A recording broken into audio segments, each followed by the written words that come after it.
Iran భవితవ్యం petrol, diesel, gas అమ్మకం మీదనే ఆధారపడింది. వాటిట్లో 100కి 80-90% ప్రొడక్ట్ అయ్యేదంతా కూడా సముద్రంలో నుంచినే. సముద్రమే మొత్తం 100%. దాన్ని నిల్వ ఉంచేటువంటిది 100కి 80-90% కర్గ్ దీవులోనే ఉంది. ఇది ఇరాన్ లోపల లేదు.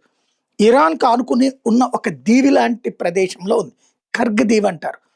అక్కడే కలెక్ట్ చేసి అక్కడి నుంచి షిప్పుల్లో ఇరాన్ పంపిస్తా ఉంటది.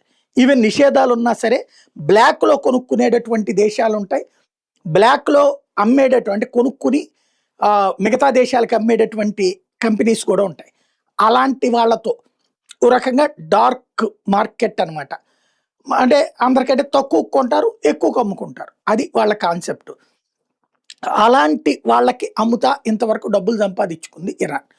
ఇప్పుడు పర్టిక్యులర్‌గా తాజాగా ఇరాన్‌ని దెబ్బ కొట్టాలనుకున్నటువంటి అమెరికా మొన్న శాంతి ఒప్పందం, ఓ పక్కన సంతకాలు ట్రంపు, పెజెష్కియాను, ఇంకో పక్కన మధ్యలో ఎవడు అడక్కపోయినా సరే పాకిస్తాన్ ప్రధానమంత్రి సంతకాలు ప్రపంచానికి చూపించారు. అతిపెద్ద శాంతి ఒప్పందం అన్నారు.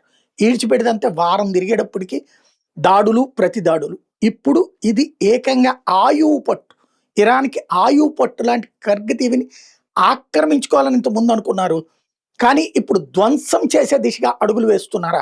కర్గ్ దీవి ధ్వంసం అంటే అక్కడ ఉన్నటువంటి ఆయిల్ క్షేత్రాల ధ్వంసం గనక జరిగితే, పేలిపోయిందంటే అతిపెద్ద ఆయిల్ నాశనం అవుతుంది. అది ఒక ఎత్తు. దానివల్ల నష్టం 10% ఉంటుంది ప్రపంచానికి. కానీ ఆ కసితో ఇరాన్ గల్ఫ్ దేశాల్లో ఉన్న ఆయిల్ క్షేత్రాల్ని ధ్వంసం చేస్తానని ఇంతకుముందే ప్రకటించింది.